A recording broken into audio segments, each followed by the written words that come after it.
Pablo Picasso said that sculpture is the art of the intelligence, and that is what is clearly evident in the works of Roberto Vaccaro. The complexity of his pieces clearly demonstrates the vastness of his imagination. In his own words, his work is 98% vision and 2% magic. Magic is right. His works speak of a wilderness, both literally in the creations of wild animals themselves, but certainly in the expression of the artist's soul.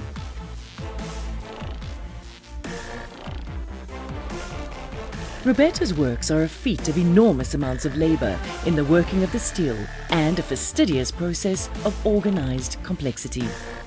Roberto's medium is scrap metal, and from a very early age he started producing arresting sculpture work by welding together recycled metal and iron objects after carefully selecting the right shapes. This welding process was taught to him by his grandfather, Vincenzo Vaccaro, with steel as the use of a sculptural medium, and it is often said that Roberto's love of art was inspired by his parents and grandparents. The artist himself states that this is not entirely accurate.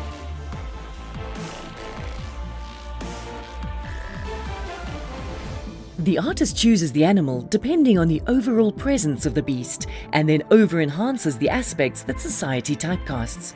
Roberto does not opt to convey a photocopy of life, the expected or known, but rather to capture the essence or predatory power and mystique of the animal.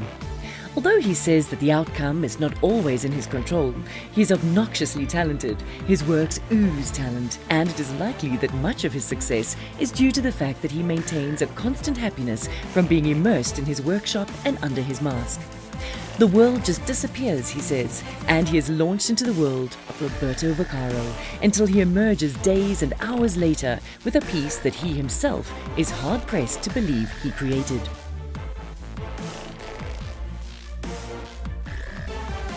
Roberto explains that it is a fine line to over or underwork the steel, but it is clear that he is armed with a distinct knowledge of what he wants to achieve.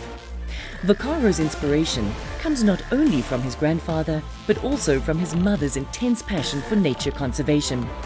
His life-sized leopard, ironically made of gin traps, brings home a strong visual message about the vulnerability of these magnificent animals that fall prey to traps, leading to their protracted, painful deaths.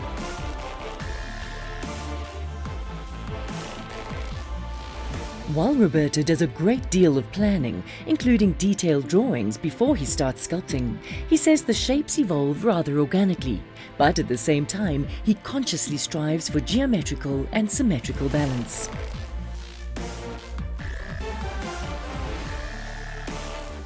The majority of Roberto's work is imbued with symbolism and themes such as vulnerability, brokenness, resilience, and ultimate survival. The organically mechanized, anatomically correct sculptures reflect the symbiotic relationship between man and nature. The repurposed metal used for these pieces has been wrung out, welded, and intricately assembled to symbolize the vulnerability of these figures.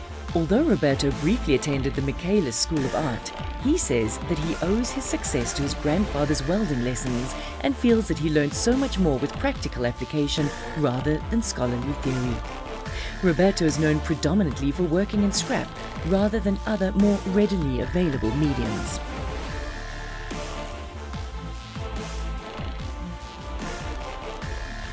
Roberto says that although metal is durable, it is also disobedient and insists on assembling itself. It's an interesting medium to dialogue with, he says. Sculpting it can be a war that this intelligent, articulate and brooding artist is clearly winning. Not only does he sculpt repurposed metal, but also ours, the viewer's soul.